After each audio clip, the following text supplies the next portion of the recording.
Assalamualaikum warahmatullahi wabarakatuh. Halo semuanya, jumpa kembali dengan saya, Kang Restu. Apa kabar kalian semua?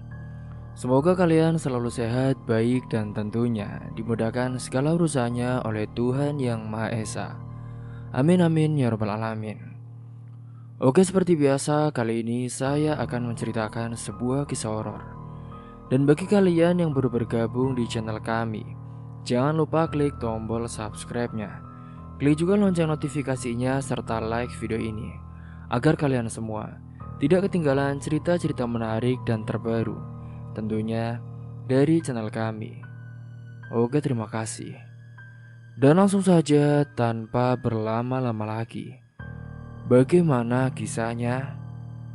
Ini dia ceritanya. Dendam Mbah Karmi. Seorang nenek tua yang menyantet anak pejabat yang telah menghamili cucu perempuannya.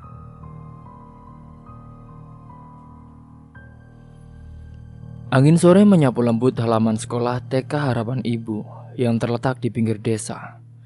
Suara anak-anak tertawa berlarian menjadi musik yang menenangkan bagi siapa saja yang melintas.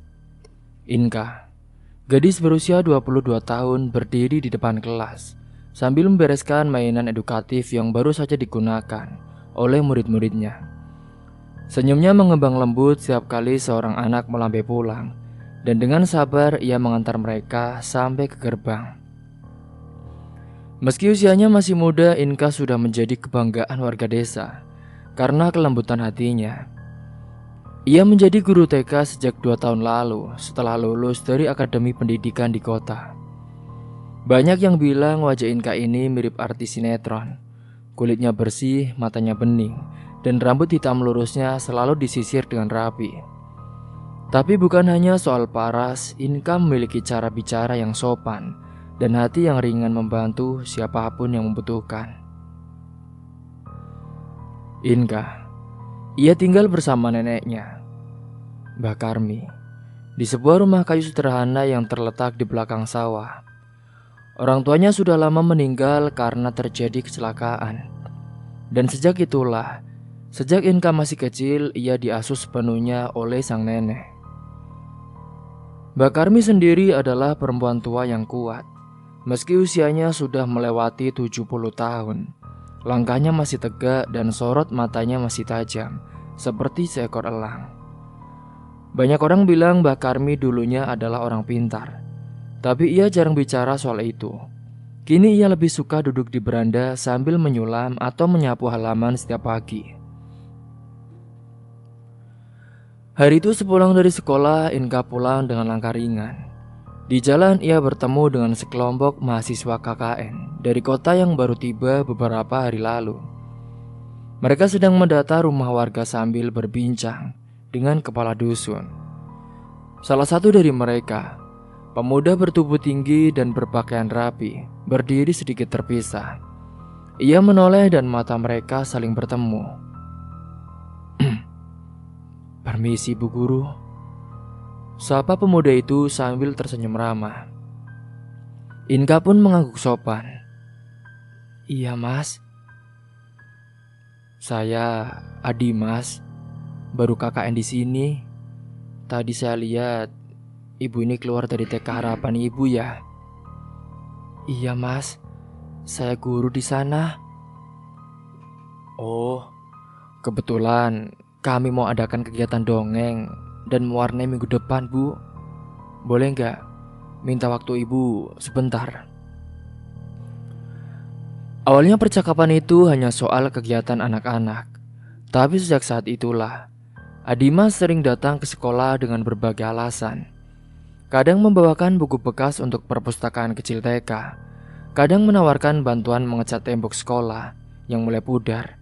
Dan kadang, perlahan-lahan kini hubungan mereka pun tak hanya soal kerjasama di bidang sekolah itu. Setiap sore kini Dimas sering menunggu di pinggir jalan dekat sawah saat Inka akan pulang. Mereka berjalan berdua berbincang ringan tentang masa kecil, cita-cita dan juga kehidupan desa yang tenang. Dimas bercerita bahwa ia anak seorang pejabat di kabupaten. Ayahnya adalah seorang kepala dinas yang sibuk. Ibunya wanita sosialita yang tinggal di kota.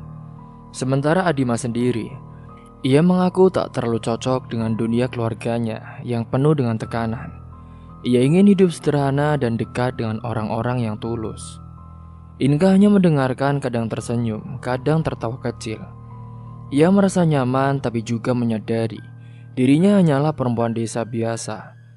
Ia tak pernah berpikir bisa dekat dengan seorang seperti Dimas. Namun, waktu membawa segalanya untuk mendekat.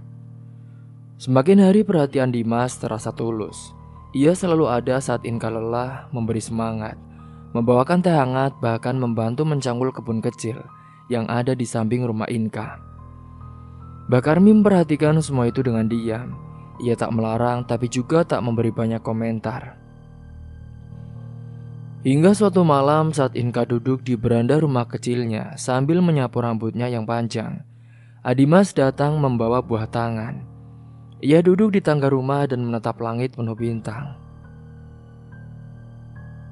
"Besok aku pulang ke kota sebentar." "Loh, kok cepat sekali sih? Bukannya baru juga seminggu KKN di sini?" "Iya, ada urusan keluarga. Tapi cuma 2 hari aja kok. Aku balik lagi. Lagi pula kan aku juga gak bisa jauh dari sini."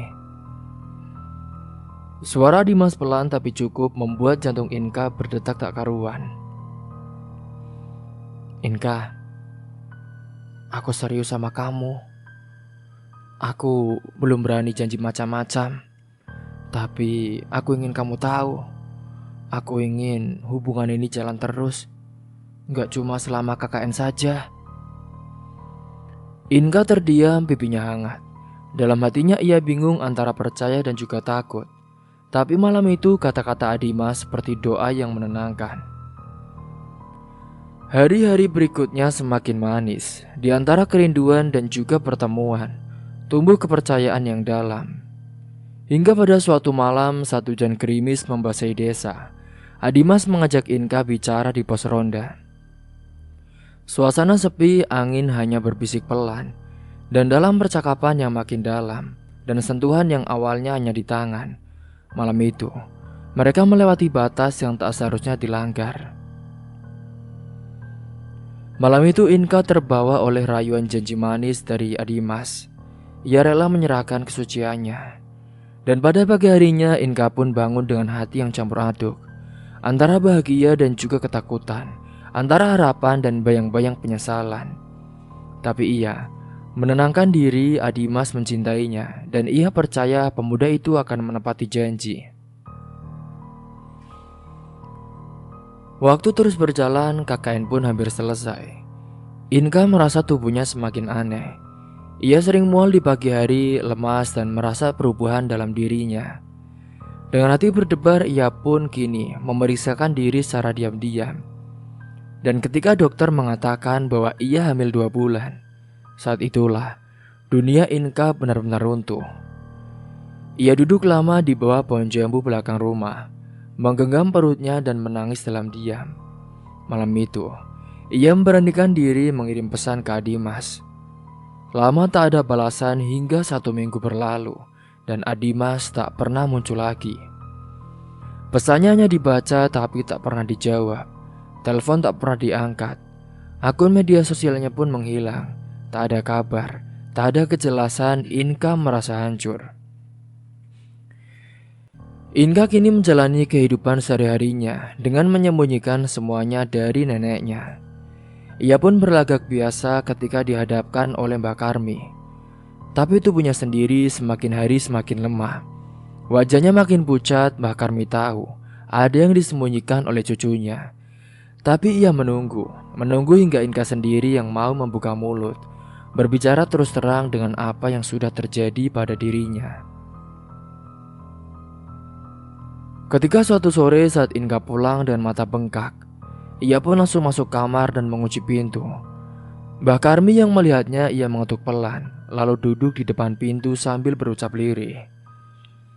"Duk, Inka, Kamu kenapa? Kalau kamu siap cerita, Mbah di sini, Nduk. Jangan simpan luka itu sendirian. Mbah tahu kamu pasti menyimpan sesuatu, Nduk. Sini. Tak ada jawaban dari dalam.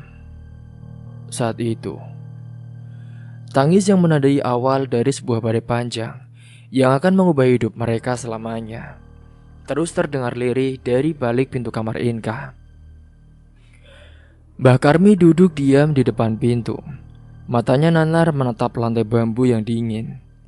Ia tak mengetuk lagi, tak memaksa, hanya menunggu. Di hatinya ia tahu luka yang ditanggung cucunya bukanlah luka biasa. Ada kehancuran yang terlalu dalam, ada sesuatu yang telah dicabut dari harapan seorang perempuan muda. Malam itu pun suara tangis akhirnya mereda. Pagi datang dengan langit kelabu. Inka membuka pintu kamarnya dengan wajah lusuh. Rambutnya acak-acakan, matanya sembab. Ia memeluk Mbah Karmi erat-erat tanpa sepatah kata. Mbah Karmi hanya membalas pelukan itu dengan mengusap punggung cucunya perlahan. Mbah, aku hamil, Mbah. Diri suara Inka pecah di sela-sela tangis barunya. Mendengar ucapan itu, tubuh Mbah Karmi mengeras sejenak, tapi wajahnya tetap tenang. Ia mendekap Inka lebih erat lalu menuntunnya duduk. Tidak ada amarah, tidak ada bentakan, hanya keheningan yang panjang seperti malam yang menelan suara jangkrik. Duk, bapaknya siapa, Duk? Inka gak tahu harus ngomong apa, Mbah. Dia janji, dia bilang mau serius, tapi sekarang dia hilang, Mbah. Inka, Mbah percaya kamu anak baik, dan dia juga anak baik. Ngomong saja sama Mbah. Inka mengangguk saat itu. Bapaknya Adimas, Mbah. Anak KKN yang kemarin di sini. Dia anak pejabat dari kota. Dia bilang sayang. Dia bilang mau datang lagi habis urusan keluarga. Tapi Mbak Karmi menarik nafas dalam, lalu berdiri. Ia menatap langit-langit rumahnya yang dipenuhi sarang laba-laba, seolah menimbang sesuatu yang sudah lama tak ia sentuh. Sudah, kamu gak perlu nangis lagi, Nduk. Mbah percaya sama kamu, Inka. Tapi kamu harus kuat. Kita hadapi bareng-bareng. Sejak saat itulah kabar kehamilan Inka mulai menjadi desas-desus. Mulut-mulut tetangga yang semula memuji kini berubah menjadi hinaan yang mengoyak harga dirinya. Di warung, di sawah, bahkan di pos ronda, nama Inka disebut dengan nada sinis. Beberapa anak muridnya tidak lagi diizinkan sekolah oleh orang tuanya. Kepala sekolah pun memanggil Inka dan memintanya cuti tanpa waktu yang belum ditentukan. Kini, hari-hari Inka dilalui dengan rasa malu dan juga takut. Ia benar-benar menyesal. Ia mulai jarang keluar rumah, hanya termenung di depan bambu, memeluk perutnya yang mulai membesar. Mbak Karmi yang biasanya ramah pada tetangga, kini pun mulai jarang bicara. Ia lebih sering menyapu halaman di setiap pagi dengan sorot mata yang dingin. Sementara waktu itu Mbak Karmi mulai mencari tahu siapa sebenarnya Adimas. Ia pun meminta bantuan salah satu temannya. Dia Pak Raji, mantan lurah desa yang punya banyak koneksi. Setelah kurang lebih seminggu menyelidiki, Pak Raji datang membawa kabar. Mbak Karmi, dia namanya Dimas Bowo Santosa. Dia anak kepala dinas pendidikan di kabupaten. Sekarang udah gak di desa. Katanya dia udah bertunangan sama anak kepala DPRD. Keluarganya ya sombong sih, Mbah. Waktu saya tanya-tanya saja, Malah dibilang jangan ikut campur. Ucap Pak Raji saat itu kepada Mbak Karmi. Kurang ajar. Mbak Karmi benar-benar sudah marah. Mbak Karmi kini tak banyak komentar. Ia hanya menutup pintu rapat-rapat malam itu dan duduk lama di kamar belakang. Di depannya, sebuah kotak kayu tua ia buka perlahan. Di dalamnya tersimpan selembar kain mori, beberapa lembar kemenyan kering dan sebilah pisau kecil, dan jimat usang yang menghitam. Kotak itu adalah warisan dari almarhum suaminya yang juga dikenal sebagai orang sakti di masa muda. Sudah puluhan tahun kotak itu tidak ia sentuh. Tapi malam itu, di tengah luka cucunya yang tak terobati oleh keadilan manusia, ia merasa kekuatan lama itu memanggilnya kembali. Tengah malam suara angin bertiup kencang dari arah timur desa. Beberapa anjing menggonggong tanpa sebab. Suara bambu yang saling bergesekan terdengar seperti erangan makhluk halus. Di dapur, Mbak Karmi duduk bersila di depan mangkuk tanah liat yang diisi oleh air, bunga 7 rupa, dan selai rambut Inka yang ia ambil dengan diam-diam. Matanya terpejam, mulutnya berkomat kamit dengan suara rendah yang nyaris tak terdengar. Inka, Duk, kamu tidur dulu ya. Kenapa, Mbah? Sudah, besok kita mulai lembaran baru. Kamu harus kuat.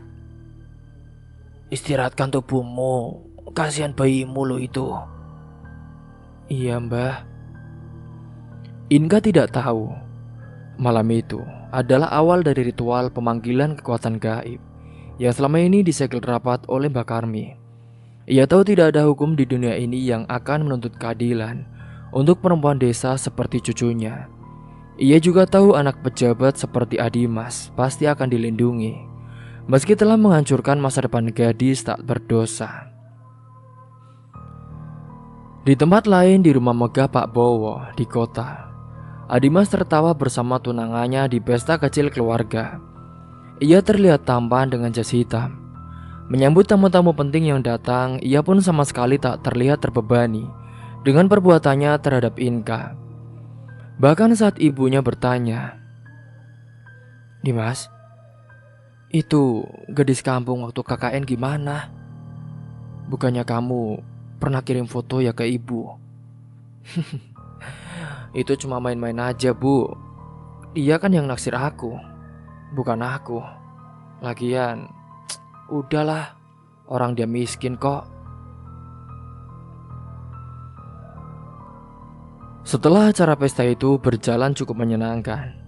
Pada malam harinya ketika semua orang sedang beristirahat, pukul 2 dini hari, Adimas terbangun dari tidur dengan nafas terengah. Perlu membasahi wajahnya, ia bermimpi berada di tengah sawah yang luas. Dan dari arah kejauhan muncul perempuan berpakaian putih dengan wajah penuh darah. Perempuan itu memanggil namanya lalu berlari ke arahnya sambil menangis. Tapi sebelum sampai, tubuh perempuan itu tiba-tiba meledak menjadi kabut hitam yang menyelimuti tubuhnya. Adimas pun bangun sambil berteriak. Saat itu, ibunya datang tergesa-gesa. Dimas, ada apa, Nak? "Bu, aku lihat perempuan itu, Bu." Siapa? "Inka, perempuan desa tempatku KKN dulu." Ibunya bingung. Adimas pun memeluk tubuhnya sendiri. Ia gemetaran sejak malam itulah. Mimpi buruk selalu datang, dan tubuhnya mulai menunjukkan gejala-gejala aneh. Kulitnya semakin gatal-gatal, matanya merah, dan kadang hidungnya berdarah tanpa sebab. Dokter mendiagnosa alergi akut tapi tak menemukan penyebab spesifik. Psikolog pun bilang Adimas mengalami stres pasca kegiatan sosial. Tapi Adimas yakin ini bukan sakit biasa. Inka mulai merasakan perutnya sakit, sering mual parah. Bahkan beberapa kali ia pingsan. Kandungannya melemah tapi ia hanya menangis. Tak ingin ke rumah sakit. Ia takut, malu, dan merasa tak berhak mendapatkan bantuan medis karena semua orang sudah menilainya kotor. Apalagi jika ia keluar rumah, yang ia dengar dan ia lihat hanyalah hinaan, cacian, bahkan anak-anak kecil di desanya itu yang dulu menjadi muridnya kini ikut mengejeknya dengan anggapan bahwa dia wanita pelacur. Suatu malam saat Mbah Karmi memeluk Inka yang sudah terbaring lemah, ia membisikkan sesuatu ke telinga Inka. Inka, maafkan Mbah Yando. Kalau dunia nggak bisa ngasih kamu keadilan, biar alam yang menuntutnya. Mbah janji, Mbah akan bantu kamu untuk balas dendam. Inka tak tahu maksud kata-kata itu. Ia hanya menggenggam tangan neneknya erat-erat. Ia merasa ada sesuatu yang besar sedang bergerak di luar dirinya. Sesuatu yang kelam, sesuatu yang akan segera datang. Dan pada malam yang sunyi berikutnya, untuk pertama kalinya dalam hidupnya, Adimas terbangun bukan karena mimpi buruk, tapi karena suara pintu kamarnya terbuka sendiri. Di ambang pintu berdiri sosok perempuan berambut panjang dengan wajah pucat dan mata hitam kelam. Perempuan itu pun menatapnya lama, lalu tersenyum. Sudah siap menerima apa yang kamu tanam, Dimas? Kalimat itu terdengar begitu jelas, seolah diucapkan tepat di depan wajahnya. Adimas membeku, tubuhnya kaku di atas ranjang. Matanya melebar menatap sosok perempuan bergaun putih lusuh yang berdiri di ambang pintu. Rambut panjangnya menutupi sebagian wajah, tapi dari sela-sela helaian rambut itu, Adimas bisa melihat mata hitam kelam yang menatap langsung ke jantungnya. Detik berikutnya perempuan itu pun menghilang begitu saja. Dimas menjerit, ibunya yang tidur di kamar sebelah langsung berlari masuk. Ia mendapati anaknya gemetar hebat. Wajahnya pucat pasi, tubuhnya basah oleh keringat. Tanpa pikir panjang, sang ibu pun langsung memanggil dukun langganannya. Dimas, kamu gak apa-apa kan, nak?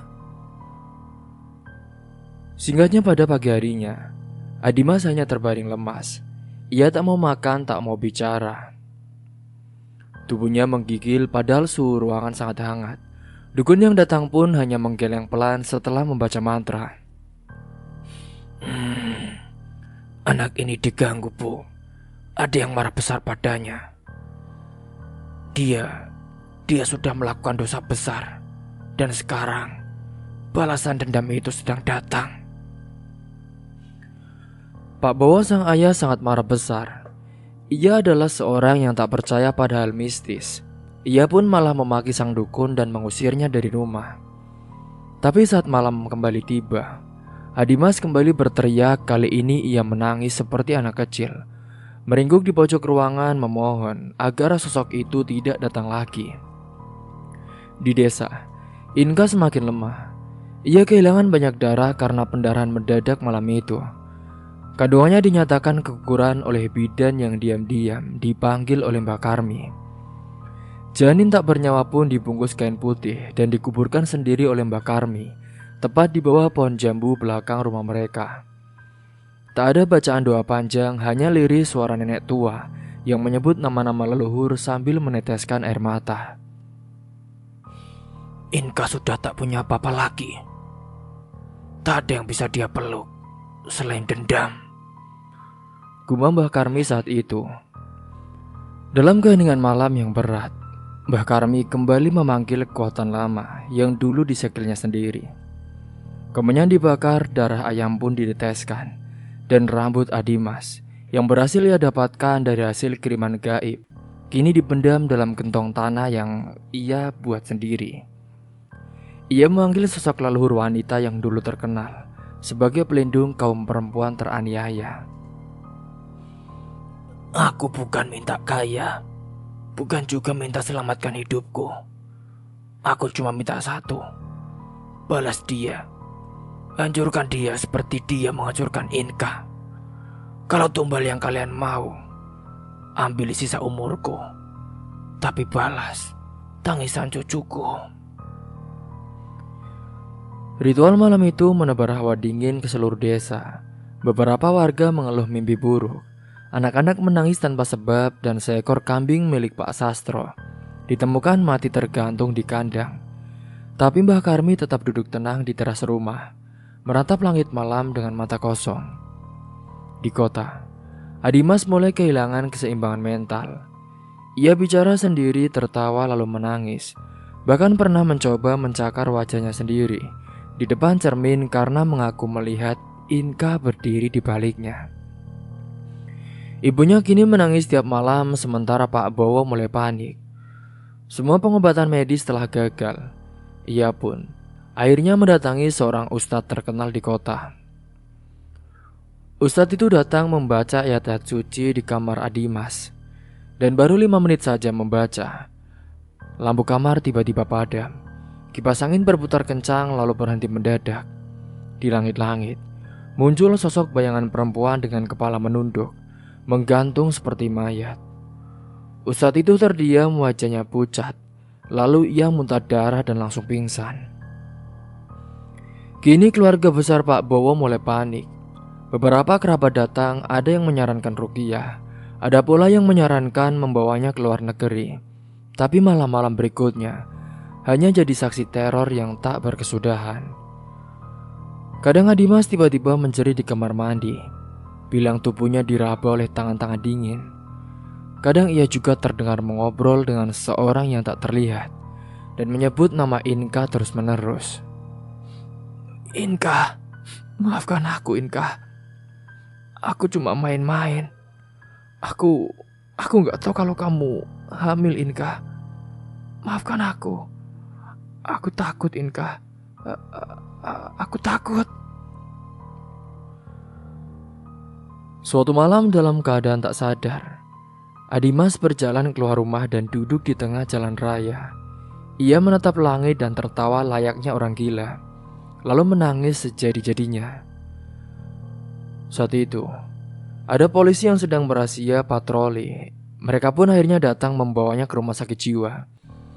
Dokter mendiagnosa ia mengalami gangguan berat akibat trauma. Tapi keluarganya tahu ini bukan sekedar penyakit jiwa. Ini adalah kiriman santet. Ini kiriman guna-guna, ini balasan. Sementara itu Inka yang masih terbaring di depan bambu tak banyak bicara, tapi ada perubahan pada wajahnya.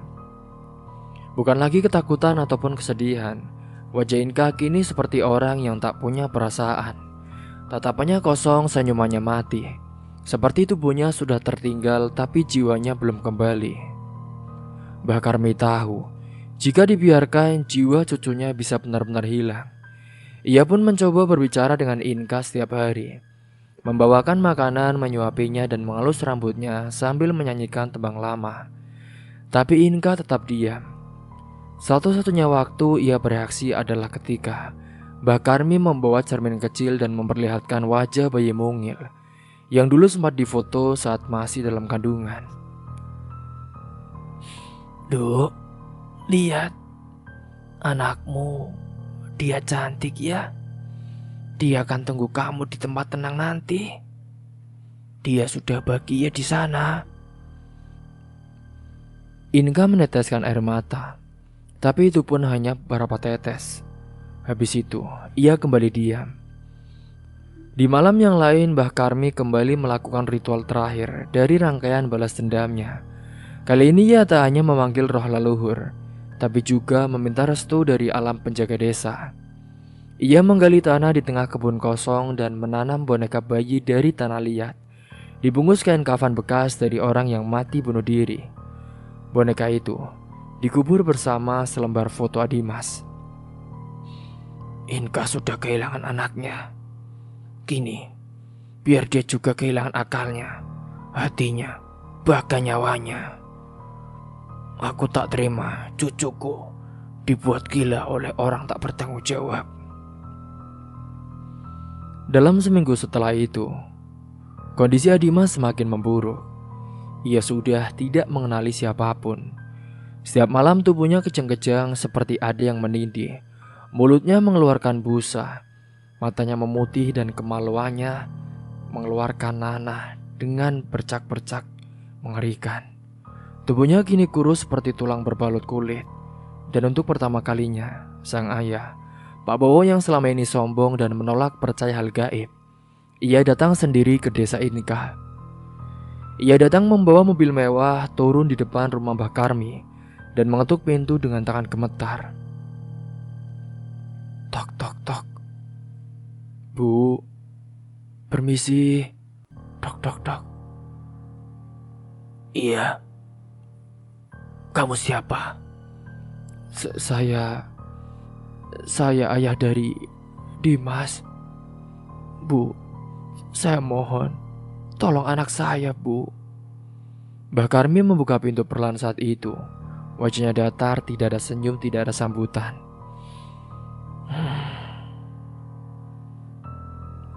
Jadi, kamu ini pejabat yang dulu bilang cucuku perempuan tak tahu diri. Iya.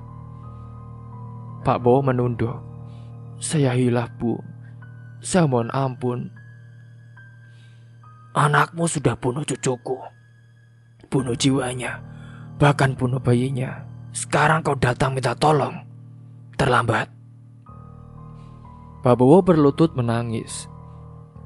Bu, saya rela bayar berapapun. Saya rela berlutut bersujud tolong. Saya hanya punya dia satu-satunya anak. Mbak Karmi menatap langit sebentar. Yang bisa menyelamatkan anakmu sekarang bukan uang, tapi tangis dan juga darah. Pak Bowo menatap bingung. Maksudnya apa, Bu? Sekarang kau pilih. Kau yang mati menggantikan dia, atau biarkan dia mati, membawa dosa-dosamu juga. Dan pada malam itu, untuk pertama kalinya dalam hidupnya, Pak Bowo tidak bisa tidur. Ia tahu satu-satunya jalan yang tersisa bukanlah lewat logika, tapi lewat pengorbanan yang tidak pernah ia bayangkan sebelumnya. Malam itu, Pak Bowo hanya duduk bersimpuh di depan rumah Mbah Karmi sampai ayam jantan berkokok. Wajahnya lusuh, mata sembab, dan tubuhnya seperti kehilangan energi hidup. Beberapa kali ia memejamkan mata, berharap semuanya hanya mimpi buruk. Tapi bayangan tubuh anaknya yang kurus dan tak lagi mengenal siapapun membuat hatinya remuk setiap kali ia mengingatnya. Pagi harinya ia pun pamit kepada Mbah Karmi tanpa sepatah kata. Tapi bukan berarti menyerah. Ia pulang ke kota mencari jalan lain. Ia mendatangi beberapa dukun ternama, paranormal kelas atas, bahkan pergi ke padepokan di gunung untuk mencari pertolongan. Tapi hasilnya nihil. Salah satu dukun bahkan menolak menangani kasusnya setelah melihat selembar foto Dimas. Anak ini sudah jadi milik dunia seberang. Bukan aku yang bisa ambil kembali, kata sang dukun sembari menaburkan bunga di atas api.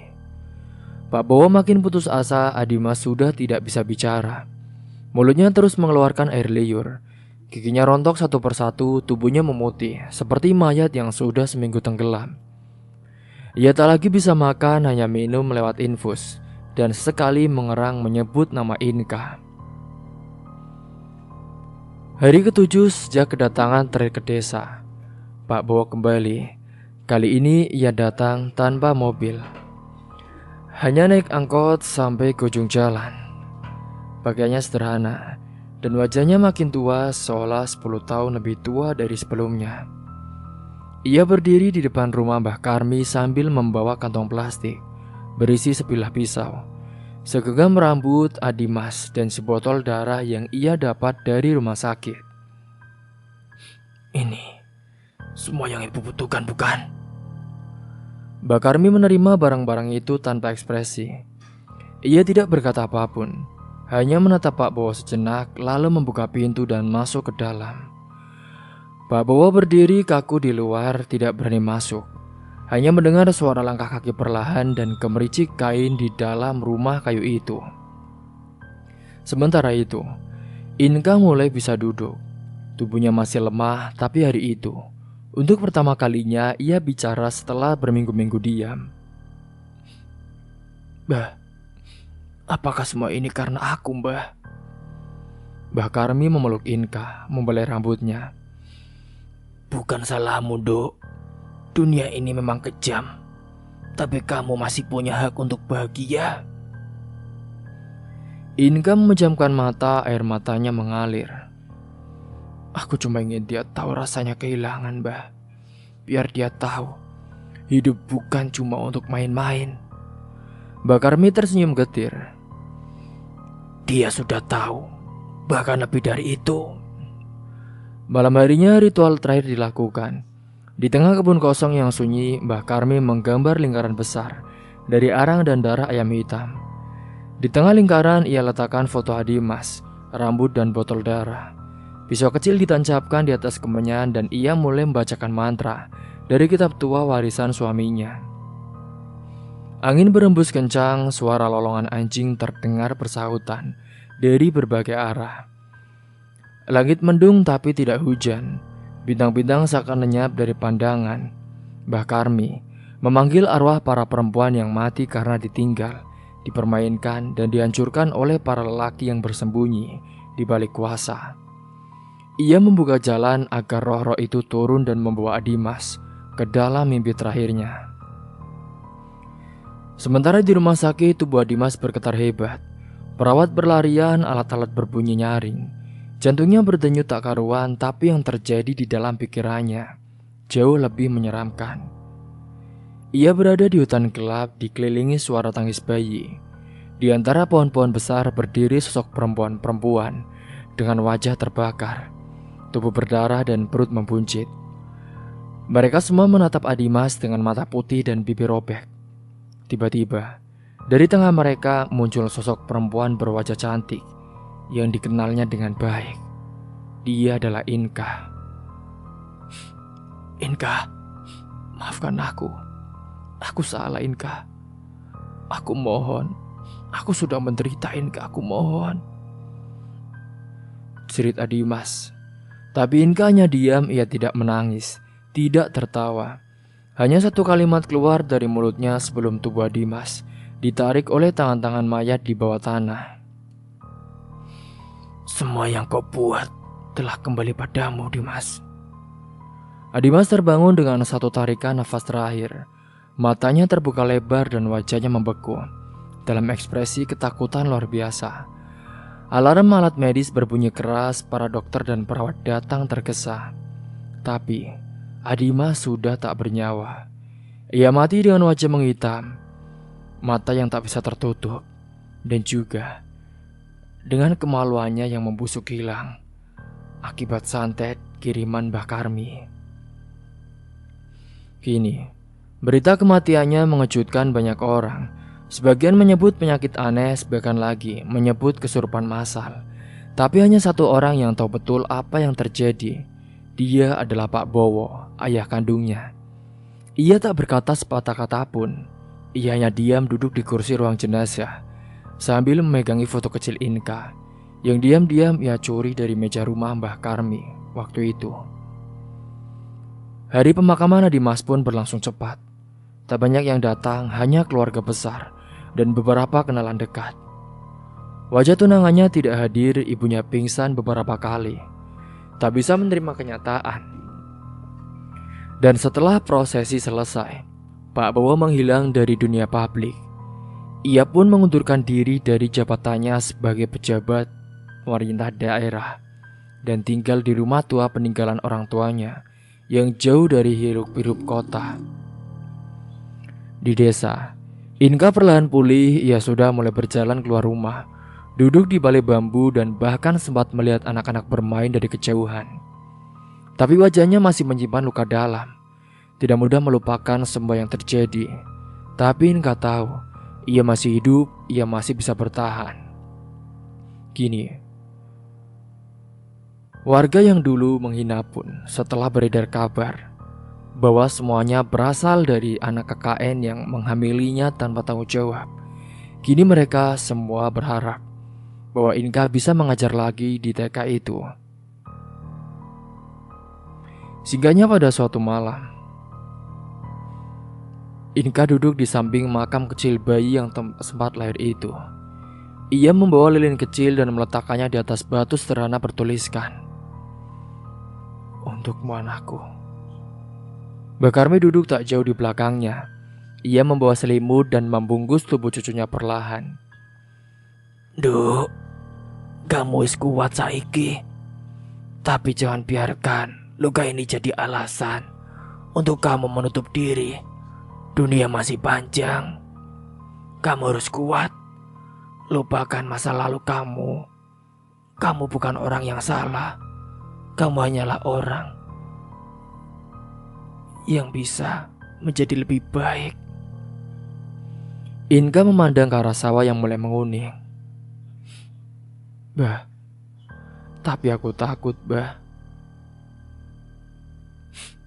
Aku takut kalau suatu hari aku jatuh cinta lagi. Aku takut terluka lagi, bah. Mbak Karmi tersenyum pelan. Cinta itu bukan musuh, tapi orang yang salah bisa menjadikannya senjata. Jangan benci cinta, bencilah orang yang menyalahgunakannya. Inka mengangguk. Ia tahu malam itu, untuk pertama kalinya setelah sekian lama, hatinya mulai terasa hangat. Bukan karena luka sudah sembuh, tapi karena ia sadar ia tak lagi sendirian menghadapi semuanya. Dan di balik semua dendam yang telah menuntaskan luka itu, ia tahu waktunya hidup kembali. Kini, setelah dendam telah dituntaskan, tapi Inka pun tak membesarkan dendam itu sebagai warisan. Ia hanya menguburnya bersama masa lalu setelah Dimas benar-benar pergi meninggalkan dunia. Yang ia ajarkan pada anak-anak muridnya kini adalah tentang keberanian, kejujuran, dan juga menghormati diri sendiri. Karena ia percaya perempuan tidak dilahirkan untuk dijadikan mainan. Perempuan tidak diciptakan untuk tinggal setelah dijatuhkan. Dan jika dunia tidak memberi ruang untuk keadilan, maka perempuan harus cukup untuk memperjuangkannya. Pelajaran dari kisah ini, jangan pernah menganggap enteng hati yang tulus. Karena ketika itu hati terluka, kadang tangisnya berubah menjadi kutukan.